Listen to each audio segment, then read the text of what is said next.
Mr. Chair, ah, sa totoo lang, kung siya nasaktan, si Congressman Dan Fernandez, ako naman na-offend. Sapagkat sa totohanan lang, nasa mukha ba namin na magko-coerce? Nasa mukha niya. Sa mukha. Nasa mukha ba ni Congressman Fernandez na mag-coerce? Ako, nasa mukha ko ba mag-coerce? Tignan niyo nga po yung mukha niya. O, compare po sa mukha namin.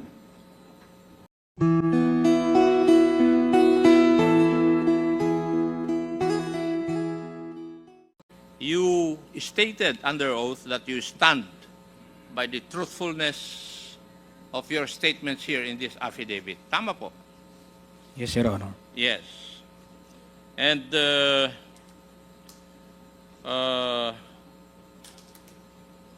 you have imputed certain inappropriate actions on our two colleagues, the Honorable Abante and the Honorable Fernandez. Tama po ba?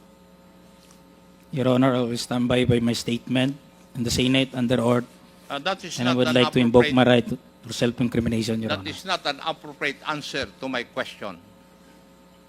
Ang tinatanong ko po is, dito sa mga statements mo na ito, you have imputed inappropriate actions by the Honorable Abante and the Honorable Fernandez. Would that be correct? Yes or no? Your Honor, I stand by my statement given at the Senate under oath, Your Honor, and I'll invoke my right for self-incrimination, Your Honor. Okay.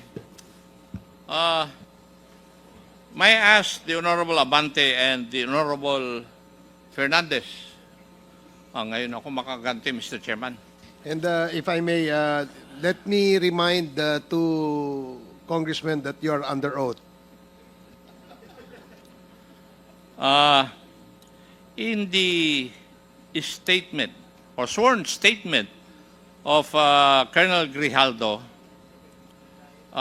it stated here, number 4, after I answered questions related to extrajudicial killings and the reward system, I was approached by a security personnel while I was seated as one of the witnesses during the hearing.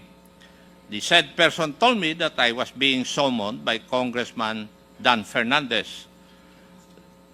The Honorable Fernandez, do you agree to this statement?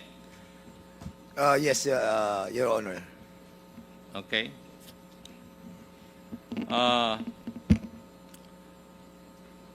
When I entered the room, I saw the two lawyers of Police Colonel Garma standing inside the room. Two lawyers of Colonel Garma standing inside the room. One of the lawyers approached me, then asked me what we were going to talk about. I said that I do not know. May I ask the Honorable Abante and Fernandez if there were really the presence of the two lawyers of Colonel Garma were present? Yes, Chairman Acop, yes. The Honorable Abante, do you agree with Honorable Fernandez? He's talking to somebody, Mr. Chairman. Maybe you can cite him in contempt.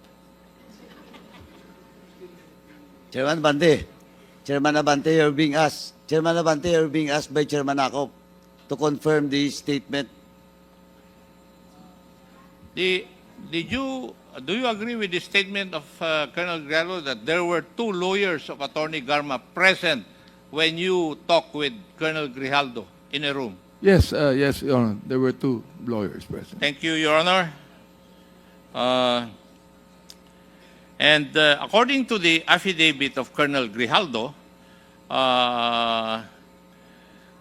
the Honorable Fernandez asked Colonel Grijaldo to sit beside him, and you entered the room and sat on the far end chair on the right. And one of the lawyers of Colonel Garma stood near the back of Colonel Grijaldo. Would that be correct? Ako yung unang dumating, Mr. Chairman. If I remember it right, nung dumating po ako, nakaupo na po siya. Okay. So, nakaupo na siya. Yes, Your Honor. Okay. The Honorable Abante? Yes, it was a small room, no? Doon lang sa corner na yan. And so, malapit din kami sa isa. We're just near to each other. In fact, Mr. Chair, I'd like to say na when I talked to him before he came in the room was that because it was Colonel Garma that said that Colonel Grijaldo knows a lot. He knows a lot about this thing. So, sabi ko, sige, total, normal naman yung vetting na ginagawa natin, kinakausap natin. So, we talked to him and sinabi ko kay Colonel Garma, can he corroborate your statement? Ang sabi ni Colonel Garma, yes eh. So, kinausap namin. Your Honors, pasensya na po kayo kasi hindi naman sumasagot kasi sa mga tanong ko si Colonel Grijaldo. Kaya kayo po ang tatanungin ko na muna. Mr. Chair, if I be allowed. The resource person is not allowed to ask questions. No, I'm not asking question, Mr. Chairman. I will be answering in relation to the answer of So Congressman. you are replying to the question Yes. raised by... Yes, Mr. Chairman. Please proceed. Well, ang totoo po kasi noon, yung pong dalawang lawyer ni Colonel Garma, sila po talaga yung nag-approach sa amin. Ang sinabi po nung dalawang lawyer, if I remember it right, yung pangalan po nung lawyer si Attorney Victor. Nakalimutan ko po yung ipilido. Attorney Kilang and Attorney Kumigan. Yes, opo. Ang sabi nila, kasi kung matatandaan niyo po, yung ating supplemental affidavit na ginawa po ni Colonel Garma was given to us on the day itself. And then, nung binabasa po natin, sabi natin, sino magko-corroborate nito? Sino magbe-betting ito? Lumapit po yung dalawang lawyer. At ang sabi, kung pwedeng kausapin si Colonel Grijaldo. Dahil si Colonel Garma ay very close daw kay Colonel Grijaldo. At siya makakapag-bet sa mga nakalagay doon sa supplemental affidavit. So, ang sabi ko naman kay Attorney Victor, tama-tama, andyan si Grijaldo doon sa likod. Bakit hindi natin siya imbitahan doon sa room doon sa may kainan para nang sa ganon ay makausap natin kung patotohanan niya yung sinabi ni Colonel Garma na magkaibigan sila at ibebet niya yung mga nakasulat doon. So, basically, hindi naman po siya ganun kalaking issue. As a matter of fact, Mr. Chairman, hindi nga tayo ang nag-initiate eh. Sila pa yung nag-initiate sa atin na kausapin si Colonel Grijaldo, which I did together with nagkataon po kami ni Chairman Abante during that time. Magkalapit kami doon. Sabi ko, pare sumama ka na sa akin. Kaya siya sumunod. Kaya nagulat na lamang po kami that biglang nagkaroon po ng ganong istorya. But nevertheless, Mr. Chairman, yun po yung nangyari doon. At nung pumasok po ako sa loob, nauna po ako kay Chairman Abante ng konti lang. And then, sinabi ko sa kanya, Colonel Grijaldo, ito yung mga nakasulat dito sa affidavit. Sabi ko dito sa paragraph, hindi ko matandaan, 17 ata o something gano'n. Ito ba, mapapatotohanan mo na sinabi ni Colonel Garma? Ang sabi niya, wala po akong alam dyan. Yung ibang dito, ibang mga sinabi ni Colonel Garma. Kasi sabi niya, kaibigan kanya eh. So, basically, doon po umikot yung aming usapan.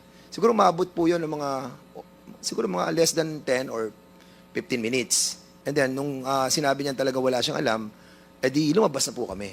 And the CCTV can prove na talagang hindi po kami nagtagal sa loob. At the same time po, pag tinignan niyo po yung kwarto dyan, kahit puntahan po natin lahat, napakaliit po ng kwarto. At sa labas po ng kwarto, marami pong mga tao nandun. So kung nagkaroon po ng coercion, nagkaroon po ng harassment, nagkaroon po ng forceful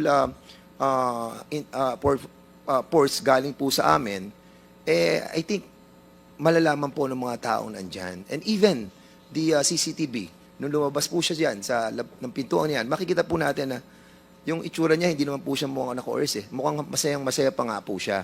Kaya, I think, Mr. Chairman, yung pong accusation sa atin, na malayan yung ating pong committee and the two chairman, masyado pong unfair. But of course, binibigyan pa rin po natin siya ng pagkakataon na liwanagin po yung mga pangyayari. Kaya andito po tayo at binibigyan po natin ng patas na pagdinig. Marami pong salamat sa pagkakataon. Mr. Chair, pwede maidagdag to? With, yes, Congressman Abante, with the indulgence of Congressman Ako, please. At the back of my mind, masaya pa nga ako sapagkat nabanggit sa akin ni Colonel Garma na ito talagang close siya rito, classmate niya, at talagang kakampihan siya nito. Nagulat na lang kami na gano'n ang sagot niya. So, Nung bang sinabi ni Colonel Garma yun,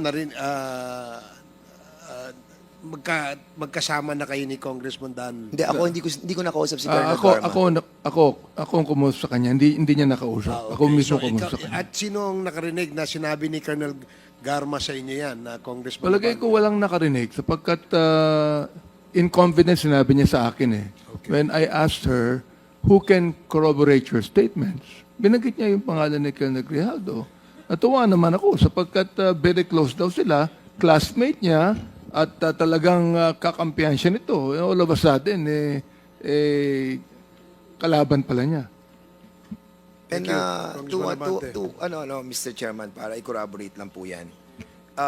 If you remember it right, no, nung na-interview po tayo sa, I think, Bilyonaryo News Channel, nabanggit po natin doon na nakasama po natin siya sa isang pagpupulong doon po sa BGC sa Ascot Hotel, na kung saan nakiusap po sila Colonel Garma during that time.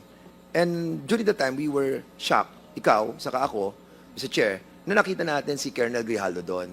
And that's the reason, nang kinausap ako ng abogado doon, na sinabi sa akin na si Colonel Grijaldo at si Colonel Garma ay close, naniwala ako. Because na-meet na po natin siya during that time. And remember, na kayo pa po nagbayad ng dinner. That was 9,000 plus po. Kaya sinasabi ko po to, Mr. Chairman, because we wanted to ferret out the truth. And by doing that, we are initiating some form of talks with those who wanted to speak in this committee. Dahil nga, nagbe-betting po tayo At yun po yung ating ginagawa sa kongresong ito. Kaya, nakakalungkot lang na ang isang opisyal na naging isang battalion commander ng isang rehiyon ay ganito po yung kanyang treatment sa committee ito. But I cannot blame this person. If there is a big person behind him, then totally we cannot blame him. But prudence dictates na dapat po ay sarili niya, manindigan siya sa sarili niya at hindi siya matako sa kaninuman tao. Maraming salamat po. Thank you, Congressman Fernandez. Please proceed, continue, Congressman Akop. Thank you, Mr. Chair. Also in the sworn statement, Kong Dan Fernandez put the paper he was holding on the table and told me, ito ang sasabihin mo sa statement na ito. While pointing to a paragraph on the paper, ito ang second supplemental affidavit ni Colonel Garba. Sabihin mong alam mo ang reward system, i-confirm mo lang. Would this be true, Honorable Fernandez? Po ganyan ang pagkakasabi ko. A while ago, I was testifying in this honorable committee that itinuro ko po, yan, Colonel Grijaldo, ito. Yan, mapapatotohanan mo ba na totoo itong sinabi ni Colonel Garma? Sabi niya, hindi ho, wala ho. Right away. Actually, parang hindi pa nga niya nababasa, parang umihindi na po siya. So, inilipat ko sa kabila. Sabi ko, itong mga ibang nandito, yan, hindi po yan kasi andun po ako sa Davao noong 2000, wala pa ho ako dyan during that time. So, yun lang po yung mga sitwasyon na nasabi ko sa kanya about dun sa supplemental affidavit. Actually, Mr. Chairman, sa una pa lang nararamdaman ko na hindi niya po i-confirm yung mga sinabi ni Colonel Garma. Actually, hindi ko na pinursue. Basically po, yung usapan, parang naging light na lang po yung moment ng usapan. At magmamanifest po yun, yung light moment na usapan namin. Because nung lumabas po siya, masaya siya. And we can even show yung CCTV na hawak po natin ngayon, na makikita natin that wala po sa facial expression niya na he was harassed. Comsec? Yung sinasabi ni Honorable Fernandez na video clip,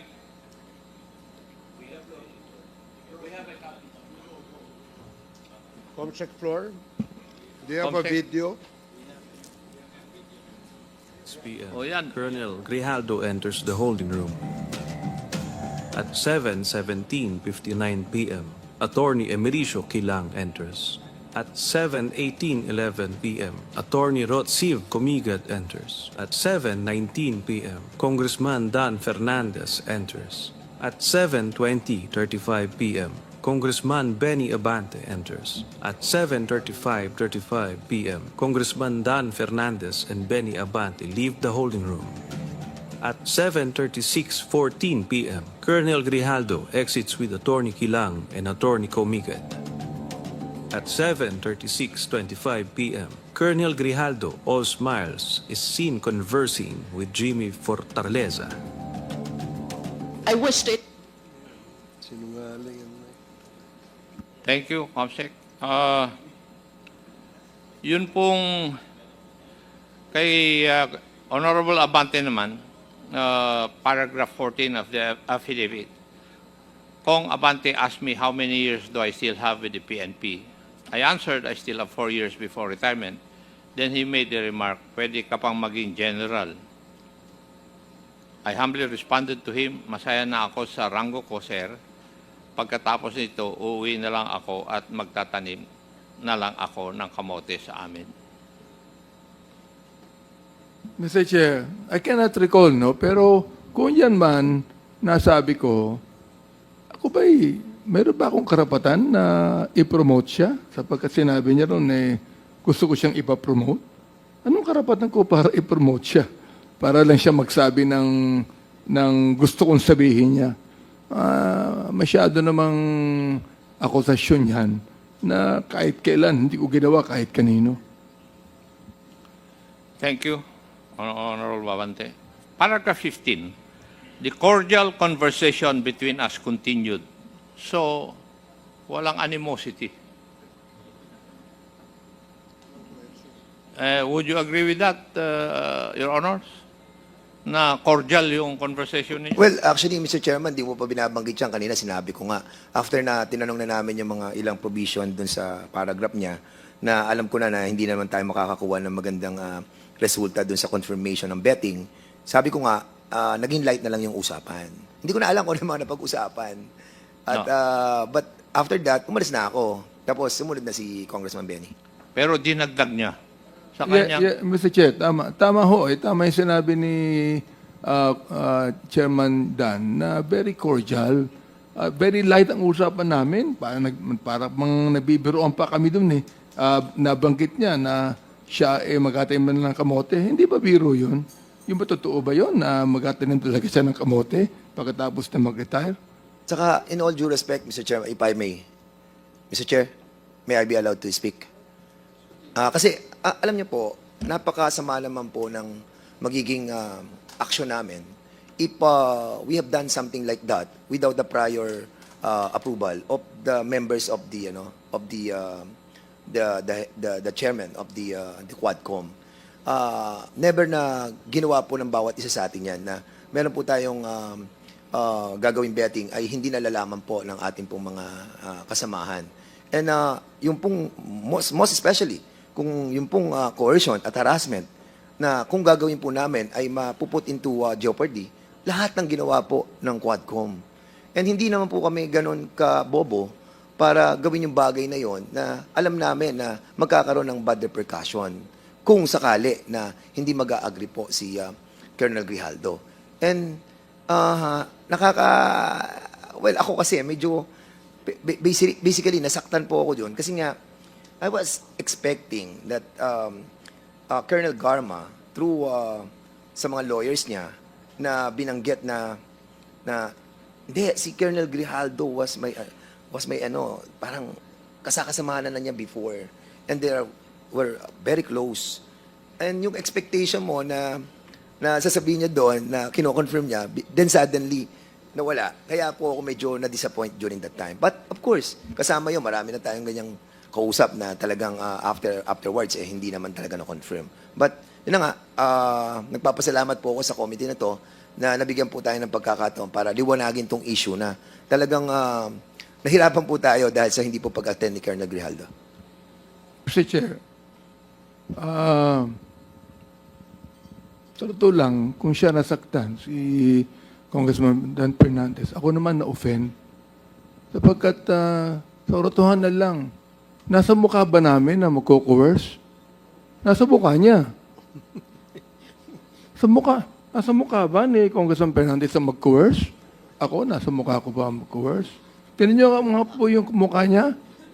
O, compare po sa mukha namin. And the next statement is that I felt that they wanted to convince me to do what they wanted me to do. So it was the feeling of Colonel Grijaldo na kinukumbinsi niyo siya na gawin yung gusto niyong ipagawa. That was his feeling. The intention may not be that. Hindi po ba tama, Colonel Grijaldo? I-invoke mo na naman yung right mo? Tama ba yung state mo? I felt that they wanted to convince me to do what they wanted me to do. I stand by my statement, Your Honor. Sagutin mo yung tanong ko. I would like to invoke my right Mr. Chair. self-incrimination, Your Honor. May I move that we cite Colonel Grijaldo in contempt for violation of Section 11, Paragraph C, refusal to answer relevant questions? So move, Mr. Chair. Second. There is a motion to cite in contempt Colonel Grijaldo for violating Section 11, Paragraph C of our Rules of Procedure Governing Inquiries in Aid of Legislation, and it was duly seconded. Are there any objections? Hearing none, the motion is approved. You are again cited in contempt. Mr. Chairman, Is Congressman Akop done with this interpellation? Mr. Chair, my motion needs another motion from any member of this committee because we have to determine what is the duration of his penalty and where he would be incarcerated. Mr. Chair. Is there any motion? Mr. Chairman, Congressman Paduano. while the rules of the House now with regards to Section 11, citing a resource person in contempt, the detention, no? The place of detention lies with of course, the chairman of this honorable committee.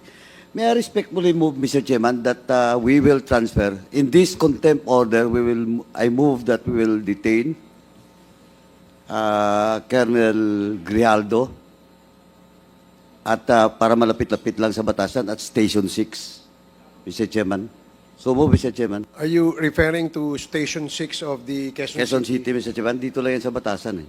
Okay, So move, Mr. Chairman. there is a motion to detain, transfer the detention of Colonel Grijaldo to Station 6 of the Quezon City Police Station. Are there any second? Second. Duly seconded. Any objections? Hearing none, the motion is approved.